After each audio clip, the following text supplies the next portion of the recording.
аж ахуйн нэгжийн орлогын албан татврын тухай хуульд нэмэлт өөрчлөлт оруулах тухай одоо хуулийн төсөлд альва албан байгууллага нийгмийн хариуцлагын хүрээнд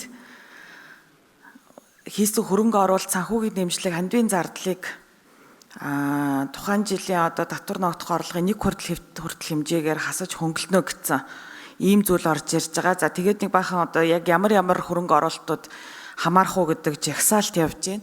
За тэгэхээр бид нар ингээд яг энэ нийгмийн хариуцлагын хүрээнд одоо хувийн хвшлэр одоо төрийн одоо өөрийнх нь хийж хэрэгжүүлэх ёстой одоо тэр зүйлүүдийг хувийн хвшлэр гүйцэтгүүлэх гэдэг нь шүү дээ. Тэрийг одоо бас урамшуулах гэдэг байна.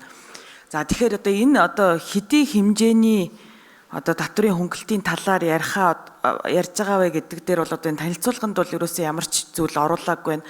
Ямар ч одоо тийм судалгаанууд бас алга өнгөрсөн хугацаанд ер нь одоо ийм яг энэ төрлийн санхүүжилт одоо хөрөнгө оруулалтуудыг хувийн хвшлийнхэн ямар байдлаар хийсэн юм бэ гэдэг юм уу. Цаашдаа одоо ер нь яаж ямар үнийн дүн орж ирэх юм бэ гэдэг төсөөлч гэдэг юм уу те.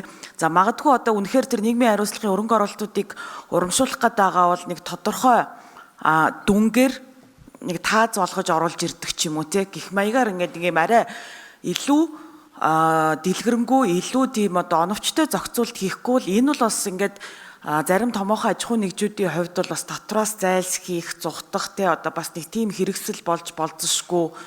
За тэгээд дээрэс нь одоо энэ нөгөө жагсаалтыг нь батлах нь дахиад л нөгөө нэг юм засгийн газар дээрээ байж байгаа тийм ээ. Тэгэхээр одоо ялангуяа одоо энэ томоохон одоо уулуурхай аж ахуйн нэгжүүдийн хувьд болохоор тэр нөгөө орлогын 1% гэдэг чинь бол бас их өндөр дүн гарна штэ. Тэгээд төр бол зарим зүйлээ бол өөрөө хийх хэрэгтэй тийм үү? Одоо жишээл ингээд нэг амьдрах орчинтой холбоотой төрийн үйлчлэгээтэй холбоотой асуудлуудаа заавал энийг хувийн хвшил рүү одоо аутсорс хийж яах гээд байгаа юм бэ? За жохлон сайд төрөлөө. За би эхлээд хариулчихсан. Дараа нь манай татврын бодлогын дарга нэмж хариулна. За жарлын шөнийн асуултанд энэ хоёр юмны төөл байна л да. Зарим нэг нь одоо төр эдхийг оролцоод энийг болооч.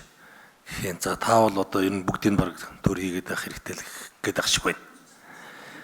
Тийм та их гээд ах шиг байна. Тэгэхээр энийг одоо бид нар сэдлийг гаргаж байгаа асуудал. За ер нь бол сүүлийн жилүүдэд манай аж ахуйн нэгжүүдэд томорж байна. За тэр ирээр бас нийгмийн хариуцлагууд нь өндөр болж байгаа шүү. Ухамсар, соёлын үүрэг хариуцлага нь өндөр болж байгаа шүү байна. За ялангуяа спортын салбар, бусад соёлын салбар, нийгмийн салбар, за хот тогтчлт, ногоон хөгжил байгууламж гээд ер нь хувийн хвшлийнхэн нэг юм хийчихье. Тэгвэл одоо бидэнд ямар хөнгөлт байх вэ гэж хандах нь бол нэлээд их болж ирж байна. Энэ их сайн хандлага гэж харж байгаа. За юугүй ингээд бүгдийн өдөр тооцоо хийгээд гаргаад ирэх бол боломж бол одоохондоо омос. За одоо жишээ нь ер нь бол таны бас тэр боломжлж байгаа зүйл бол яг биднэртэй л ижлэх юм байна. Энэ бас татвараас одоо болтох ийм сууг нээчих хийгээд.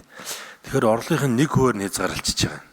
За юугүй одоо хамаагүй хэдэн тэрбумын том одоо бүтээн байгуул тэгээд бүгд тэр нь одоо орлогын бараг 50% нь байж болно шүү дээ зарим тохиолдолд.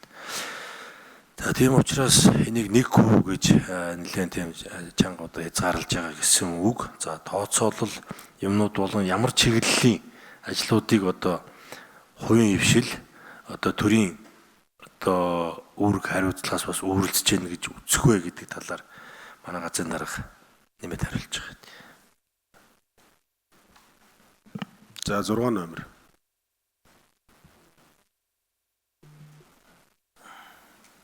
За сангийн амны татврын бодлогын газрын дарга хэлмүү.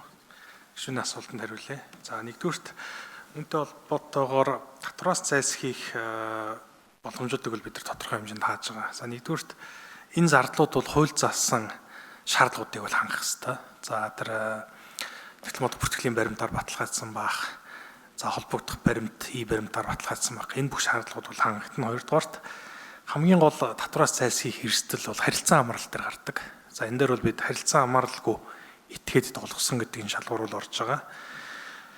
За дараагийн нэг юм бол бид энэ зардлууд бол яг үндсэн хөрөнгөд илэгдэл тооцсон үндсэн хөрөнгөд орсон хөрөнгө оруулалтууд тооцогдох ёстой. Та тэгэхгүй бол одоо юу гэдэг зөвлөх үйлчлэгэж үү юм уу? Иймэрхүү хэлбэрийн үйлчлэгээнүүд бол энд хамаарахгүй. За сайдын хэлснээр бол энэ хөнгөлт эдлэгтэн бол тухайн жилийн татвар ногдох орлогын 1%-аар хязгаарлагдаж байгаа. За зүгээр бид нар зүгээр өнгөрсөн 2023 оны жилийн эцсийн тоогоор төсөөлөд Монголын бүх компани яг одоо хуульд заасан дээд хэмжээгээр энэ хөнгөлтийг эдлэхэд бол нэг 70 орчим тэрбум төгрөгийн хөнгөлт эдлэхээр байгаа. Гэхдээ энэ хөнгөлт нь бол эргээд нийгмийн сайн сайхны төлөө нийгмийн хариуцлагын хүрээнд энэ олон нийт чиглэсэн ийм үр дүн. Тэ.